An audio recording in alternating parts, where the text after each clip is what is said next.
ભરૂચ અંકલેશ્વરને જોડતા નર્મદા મૈયા બ્રિજ ઉપર શિયાળાની ઠંડીમાં વહેલી સવારે વિદેશી પક્ષીઓ દેખાઈ રહ્યા છે।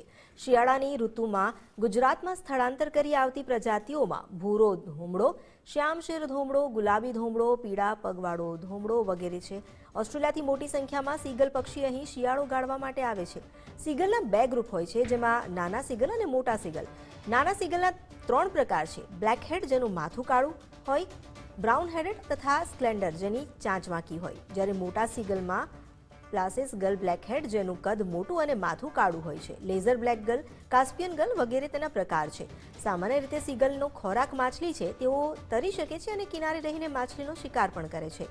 વિદેશી પક્ષીઓને બ્રિજ ઉપરથી પસાર થતા નોકરિયાત વાહન ચાલકો પણ ચણ નાખે છે। આ દ્રશ્ય માત્ર વહેલી સવારે 1 કલાક માટે જ જોવા મળે છે અને આ દ્રશ્ય અદ્ભુત હોવાનું માનવામાં આવે છે।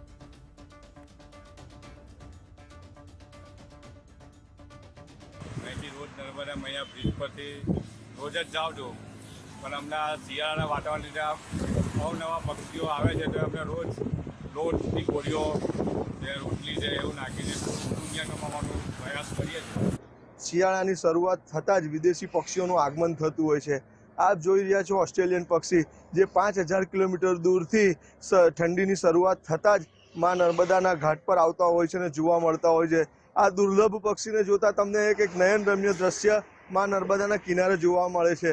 આ પક્ષીઓ એટલા સુંદર અને સરસ હોય છે, જે વિદેશી પક્ષી ઠંડીની શરૂઆતમાં જ અહીં આવતા હોય છે। ભરૂચ અંકલેશ્વરને જોડતા નર્મદા મૈયા બ્રિજ ઉપર જે શિયાળાની કડકડતી ઠંડી છે અને ઠંડીનું વાતાવરણ છે, જેને લઈને વિદેશી પક્ષીઓનું આગમન થઈ રહ્યું છે। તમે જોઈ રહ્યા છો આ ભરૂચ અંકલેશ્વરને જોડતો નર્મદા મૈયા બ્રિજ છે અને આ બ્રિજ ઉપર સતત લોકોની અવરજવર હોય છે, જેના કારણે નર્મદા મૈયા બ્રિજ પરથી જે લોકો એટલે કે વિદેશી પક્ષીઓનું અહીંયા આગમન જોવા મળી રહ્યું છે।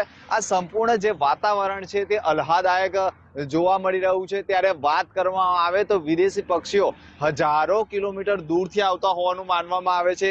સંપૂર્ણ જે વહેલી સવારે જે દ્રશ્યો સર્જાતું હોય છે, જેને લઈને ઘણા લોકો અહીંયા વિદેશી પક્ષીઓને ચણ નાખતા હોય છે।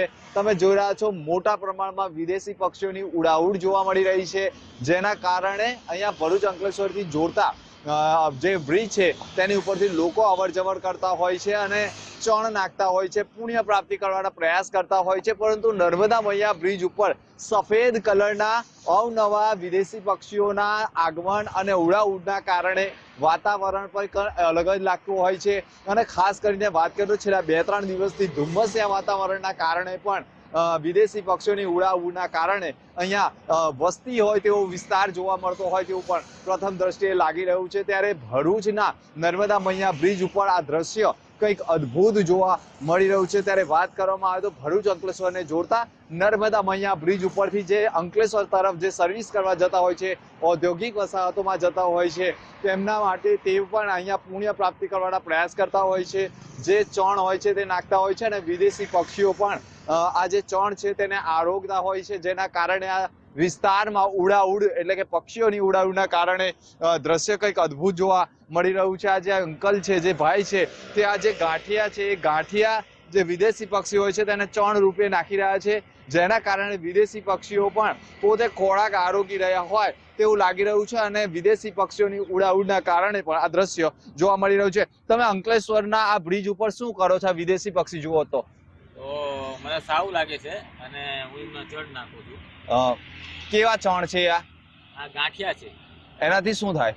એ બહુ સરસ રીતે ખાય છે, મને બહુ ભાવે છે। આ ગુજરાતના ભરૂચના જે પક્ષી હોય એના કરતા પક્ષી કેવા લાગે? અલગ જ છે। આવું શું છે પક્ષી? ટાઈમે આવે છે, પછી બપોર પછી નથી દેખાતા। કેટલા સમય આ પક્ષીઓ અહીંયા રહે છે? લગભગ 2 કલાક રહેશે। ખાસ વાત કરીએ તો વહેલી સવારે શિયાળાની ઠંડીના કારણે જે વાતાવરણ અનુકૂળ હોય છે તે પ્રમાણે વિદેશી પક્ષીઓ અહીંયા રહેતા હોય છે અને ત્યારબાદ વિદેશી પક્ષીઓ માત્ર કલાક, 1.5 કલાક, 2 કલાક બાદ એટલે કે જે સૂર્ય નીકળે છે એટલે તાપ પડે એટલે તરત જ વિદેશી પક્ષીઓ જતા રહેતા હોવાનું પણ માનવામાં આવી રહ્યું છે। દિનેશ મકવાણા સાથે ભરૂચ।